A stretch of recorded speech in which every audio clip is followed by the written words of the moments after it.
આ ગામમાં નાના નાના યુવાનો નહીતર પ્રેરણા ક્યાંથી મળે? પણ હરેકને નિમિત્ત બનાવે છે ઓલો. આપણા હાથની વાત નથી, બન્યું નથી બનાતું. પીએસઆઈ બનવું જ બની શકાય, ડોક્ટર બનવું જ બની શકાય. હા, અત્યારે તો પેલું બધું હાલે છે, એમાં ફોર્મ ભરી દઈએ તો વળી આવી જાય, એ બની જવાય. દાતાર બનવું, આ દેશ માટે સુરવીર બની જવું, એ નથી બનાતું સાહેબ. હા, એ તો હૃદયના સંસ્કાર હોય ને, જનતાના ઉદરના સંસ્કાર હોય. અને આ દેશની જનતાઓએ પોતાના પારણામાંથી સંતાનોનો જન્મ આપ્યા સાહેબ. જેવી તેવી ધરતીને સમજતા તમે આજની તારીખમાં તમે પાલીતાણાના પાદરમાં જાઓ, આ દેશની દીકરી કેવી હોય. પાલીતાણામાં ન ગયા હોય તો ક્યારેક જાજો.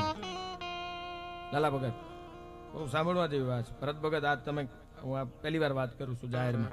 જીટીપીએલ મેં વાત કરેલી. મોટાભાઈ ભરવાડ સમાજની દીકરી અને રાજભાઈ જેનું નામ, અને સુબો આવ્યો સાહેબ. સુબાએ પાણી ભરવા માટે માથે બેડા લઈ લઈને આપણી દીકરીઓ જાતી હતી નદીમાં, અને એમાં સુબાનું ત્યાંથી નીકળવું ને એની દ્રષ્ટિ પડી ગઈ. રાજભાઈ રૂપનો અમારો હતી સાહેબ. સુબાએ કેણ મોકલી દીધું, જાઓ કહી દો આ કોણ છે? તો કે માલધારીની દીકરીઓ છે, ભરવાડ સમાજમાંથી આવે છે, મૈયારણ્યું છે, એને કહી દો તૈયારી કરે નેહડામાં, હું જાન લઈને આવું છું. જાન લઈને આવવાની જયારે વાત કરીને કેણ મોકલી દીધું, નાચ ભેગી થઈ ભાઈ. આબરૂ થોડી જવા દેવાય. સુબો છે, લડી લેવું જોઈએ, એના અમે કદાચ જરૂર પડે તો પ્રાણ આપી દેવા જોઈએ, પણ આપણે એને નમતું ના આપવું જોઈએ. સુબાઈ કેવડાવી દીધું. એ ટાઈમે તેને રાજ હાલતા હતા, એની સત્તા હાલતી હતી. કેણ મોકલી દીધું, નાચ ભેગી થઈ સાહેબ. આમથી માણા આવે, આમથી માણા આવે. કોકના હાથમાં લાકડીયું છે ને કોકના હાથમાં હથિયાર છે. રાજબાઈ જોઈ જાય, પૂછે છે, કા બાપા કેમ ભેગા થયા છો બધાય? માં, આપના રૂપના અંબારને જોઈ અને સુબાની નજર બગડી છે, અને કેણ મોકલ્યું છે કે જાઓ તમે કહી દો નેહડાની માલપા સુબો જાન લઈને આવે. રાજભાઈ એટલું કીધું કે એટલી વાત માટે થઈને તમે આ બધા ભેગા થયા છો? હા. અને તેથી કીધું, બાપા હું નાયતને બે હાથ જોડીને વિનંતી કરું છું, સૌના રસ્તે વયા જાવ, કાંઈ થશે નહીં, મારો રખોપા કરશે, મારો દ્વારકા વાળો બેઠો છે, મને એના માથે ભરોહો છે.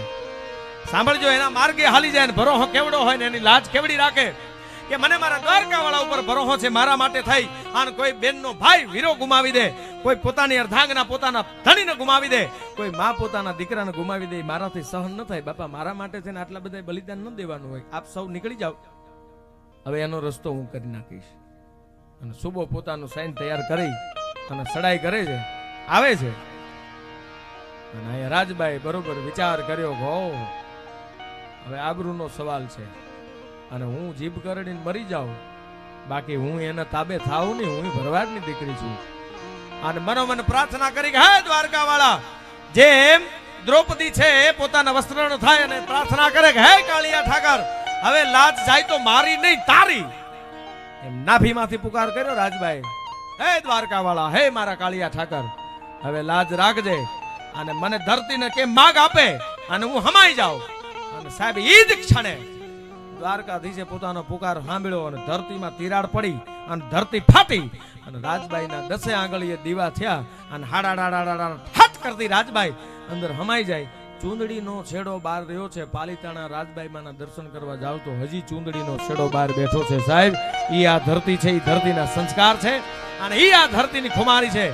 અને સપને ગઈ હો સાહેબ, હમીરજી ગોહિલના ગારિયાધાર સ્ટેટના સપને જઈને કીધું હતું કે હે દરબાર જાગી જા, હું રાજબાઈ બોલું છું કે તારે સુબાની હારે જે યુદ્ધ પાર પાડવાનું છે ને એ તારું બારવટું હું પાર પાડી દઉં. અને સાહેબ હમીરજી ત્યાંથી નીકળી જાય, ગારિયાધારથી ભાવનગરના પેટા રજવાડું કહેવાય, નીકળી જાય, પાલીતાણા આવે. ભવાની તળાવ એને ઉતારો રાખ્યો, હજી તળાવનું નામ ભવાની તળાવ છે, ત્યાં ઉતારો રાખ્યો.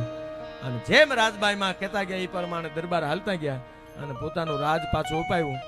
હજી પાલીતાણામાં કોઈના લગ્ન થઈને અંદર જાય એટલે કાળ ભૈરવ દાદાને રાજબાઈમાં પગે લાગવું પડે, પછી જ એનો સંસારિક જીવન શરૂ થાય. સાહેબ એવી આ ધરતી છે, આ બધું મળે છે ક્યાંથી? અને ત્યારે કવિ લખે છે, એ જીયા ભમાવું ગેલ ચાંદલો ને જીંજાબાઈ ને આવ્યા બાળ રે, જીંજાબાઈ ને આવ્યા.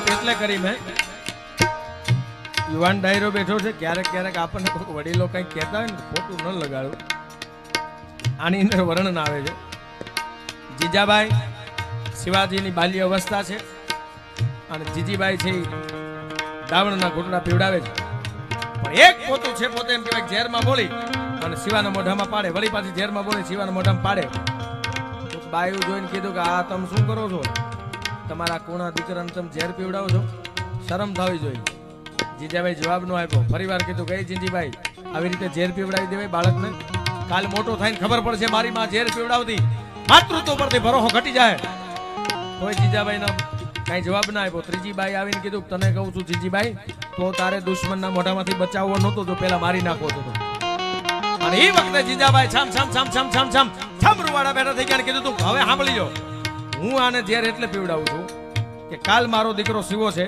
મને ભરોસો છે હામી છાતી 50 દુશ્મનો આવશે તો દાઢ વાળી દેશે સમાધાન થઈ જાય બેઠકમાં બેહી જાય અને ભૂલથી ઝેર પીવડાવી દે અત્યારથી આદત પાડેલી હોય ને તો તેથી એને ઝેર પચાવવાની હિંમત મળી જાય આદત પાડેલી હશે તો એટલે પારણામાંથી માં સંસ્કાર આપે છે છેલ્લે પછી મારી વાણીને વિરામ આપતા આપણી જે ફરમાશું આપણા જે રામદેવજી મહારાજના ગીતો ભજનો સાંભળવા જ ભોજાભાઈ પાસેથી એ આપણે સાંભળવાના છે છેલ્લી પંક્તિ છેલ્લી કડીમાં શું કહે છે જીંજીભાઈ હે શિવા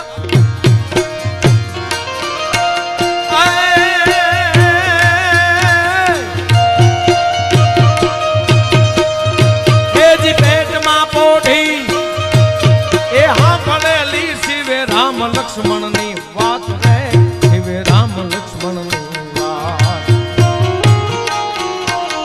માતાજીના મુખ છે દીધી ઓડી એની ઊંઘ છે દીધી શિવાજીને નીંદ આવે માતાજી ભાઈ બોલાવે એ ધણ ડુંગરા જોડે શિવાજીને નીંદ આવે શિવાજીને નીંદ આવે માતાજી એવી કઈક